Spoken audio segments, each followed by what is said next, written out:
Hello and welcome. Today I'll be showing you how to paint a Warhammer 40k Space Marine.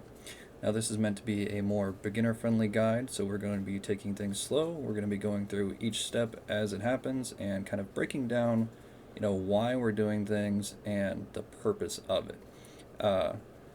Now this is a 30k model, technically, but it's the same principle, same paint, and roughly the same techniques that you'll use when you actually get over to 40k models if you choose to do that. So hopefully once we're finished, our model will look a little bit less like this and more like this. Without further ado, let's jump straight into it. To save us a little bit of time, I've already applied a nice layer of Vallejo surface primer. I find that this specific brand is phenomenal. It's thinned down enough that you don't really need to add water to it, in my experience, to get a nice starting layer on your model. And the important thing is you don't need full coverage. It's okay if it looks splotchy, in my experience. It's not meant to be a full layer, right? It's meant to help your paint adhere to your model. What's more important is your first layer after that, which for us, my personal choice is going to be a nice layer of Abaddon black. Some people choose to do gray, some people choose to do a nice layer of white to start with. It depends on what you want shading wise and also your final color. Obviously if you use black, you're going to get something a lot darker. If you use white, you're going to get something a lot lighter. So for our purposes, we'll keep it simple. We're going to do Abaddon black. Go ahead and pop this open. And this might come as a bit of a shock, but we're not going to be using very high quality brushes. You can find these on Amazon very cheap. This one's in a bit of a state. For the first layer, it's perfect. It's not something that you're going to be worried about really damaging. It's already pretty ruined, but it'll still get your paint onto the model. And that's all we really care about for this first layer. So we're going to go ahead and get some water on here. And an important thing that people are going to tell you time and time again with especially 40k painting is to thin your paints. And I feel like it's said a lot, but it's never really explained properly, right? People will tell you add water, add water, add water, but they won't explain why, or it'll be kind of unclear as to where to stop with that, right? I find that if you have too much water, it'll become obvious, especially on your palette. It'll have kind of bubbles in it, a little bit like we have here in the middle. And having a few, that's okay. That's kind of how you know that's where you're leaning into too much water.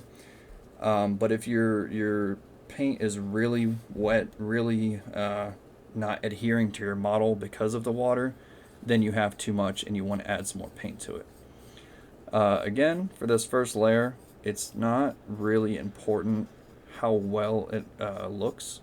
It's going to be splotchy, it's going to be, kind of messy, and that's okay. This is only a kind of shading tool, which we'll see later on once we're finished.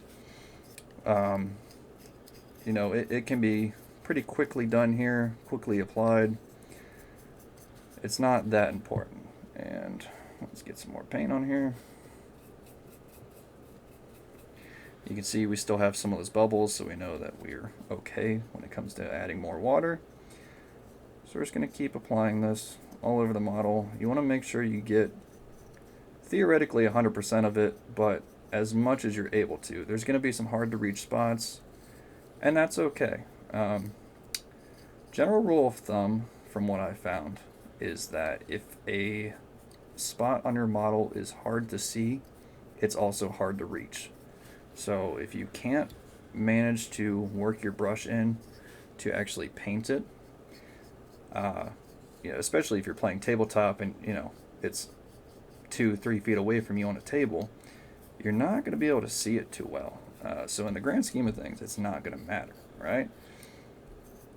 That being said, if you're doing parade ready or you're doing a competition piece, obviously you're going to want to try to get everything, which is where you kind of break down into painting wall you assemble before you get the entire model fully put together.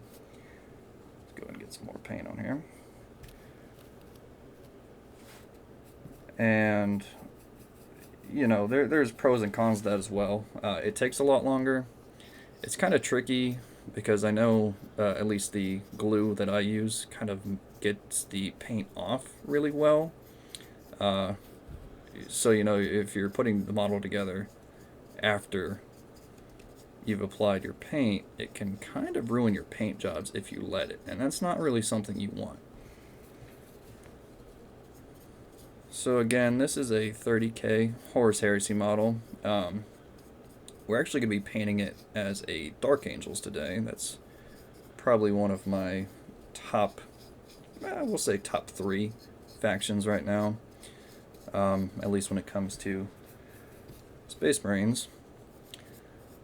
The nice thing about them, though, is that you can paint them whatever color you want. You know, whether you want to follow a chapter, whether you want to make your own chapter.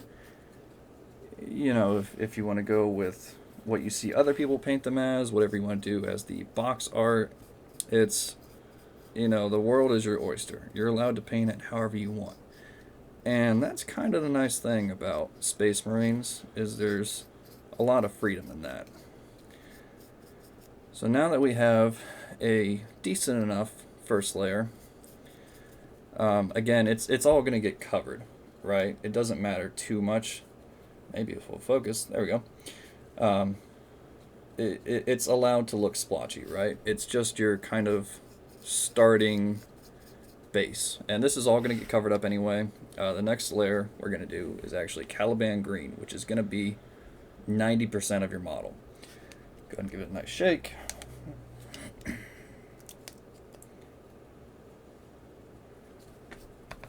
And again, we want not too much water.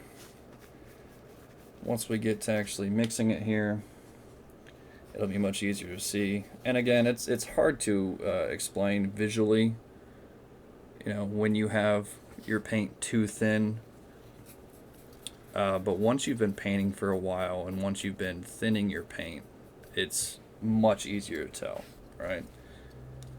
So we're gonna go ahead and apply this. You want to make sure your model is at least fully dry in the areas you're painting at. It's still drying in some spots, that's okay. We're just kind of gonna avoid those for right now. But we can go ahead and start here. Again, this is kind of your more important layer. You want to make sure that you take your time, you get in with all those cracks and crevices, because this is what the main bulk of your color is going to be. Now, if you're painting Ultramarines or you're painting Salamanders, obviously you're not going to go with Caliban Green. You'll go with something like Ultramarine Blue.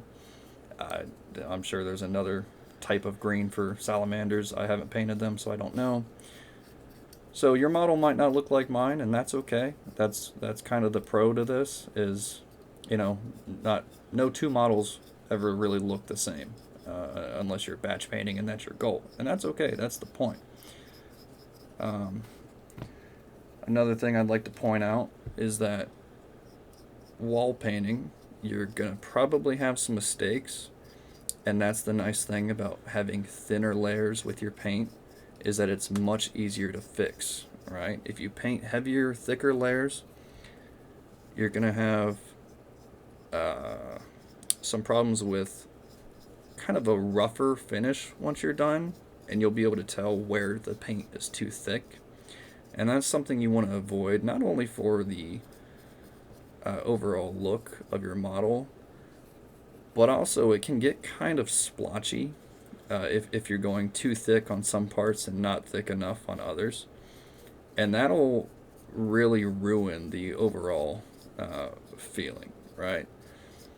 Your aesthetic is going to be out of whack. And we don't really want that. So we're going to try our best to get a nice thin layer all over. There'll be some splotchy bits. That's okay. That's what a second thin layer is for.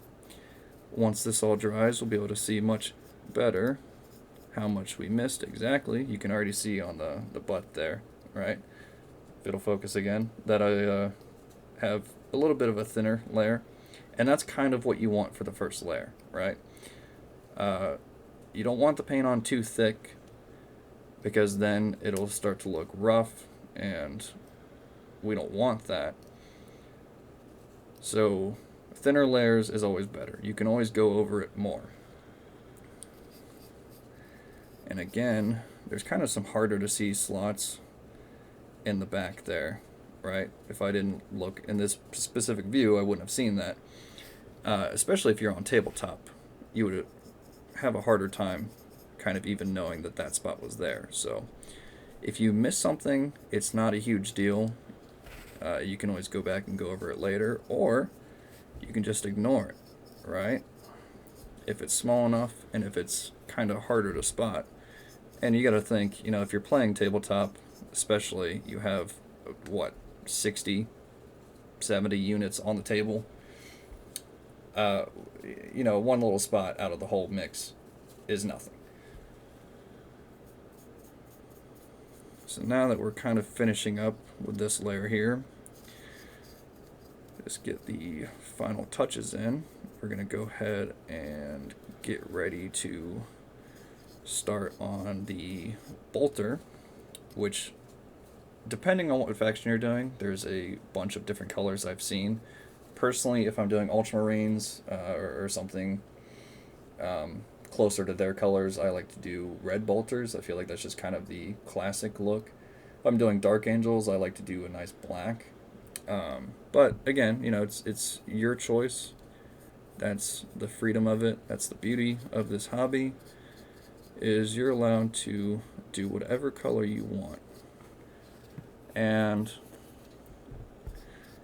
that's kind of the nice thing about this entire hobby, is there's just an unlimited amount of freedom. Oh, get our guy back on here.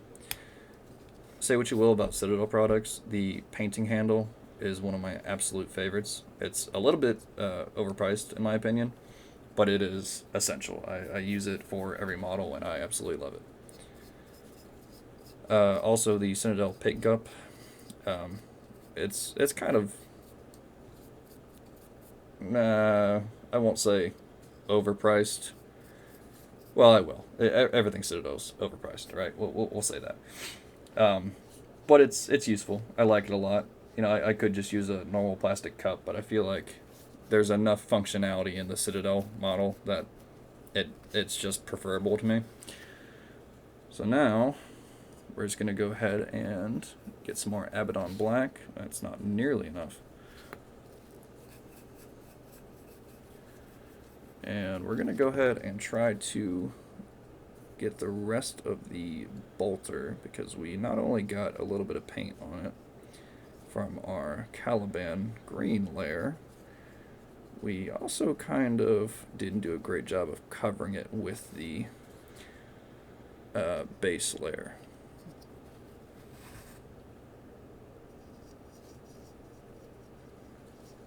So we're going to get that to the best of our ability. And we'll go back over this with a much smaller brush once we're finished and get the much smaller details ironed out. But overall, for a start, if we can focus again, there we go, I'd say it's pretty decent. Off camera, I'm probably going to do another really thin layer of Caliban green just to kind of finish up that chest plate. But for the sake of saving time, we're going to go ahead and call it on our first part. Next time, join me. We will finish the smaller touches. We're going to be doing lead belcher for the backpack, specifically the vents. Finishing up the bolter, the clip is going to be silver, the muzzle, obviously. And then we'll also be doing the base. I'm sure we'll get to it in the next video, if not the one after that. If you're going to be, here's a little tip for you for beginners. If you're going to be doing a base that is complicated and you're going to be adding other objects on there, like I know some of them come with like sandbags with the like Imperial Guard models. If you're going to be adding those, it's useful to do it before you glue your Marine to it. But for our purpose, we're going to be doing it nice and simple. I like to just do a solid layer of Sterling mud. It's a technical paint. If you're a total beginner and you don't know what that is, that's okay. It's basically meant for basing, right? It's a lot thicker. It's kind of chunky is kind of the best way to describe it. And it's meant for just quick and dirty bases. Very nice, very effective. So we'll be taking care of that in the next video. We'll also probably be doing some shading. I haven't really shaded Dark Angels before, so we'll see how that goes. And if it all goes wrong, we can just cover it in a nice shade of Nuln Oil, and we'll probably drench the whole thing because it's liquid talent, right? Little joke there, I'm kidding. We'll see how it goes. But thank you very much. If you have any questions, concerns, comments, please leave them below. Like and subscribe if you want. I'd appreciate it heavily. And stay tuned. We're going to come back with some more parts in the coming days. Thank you.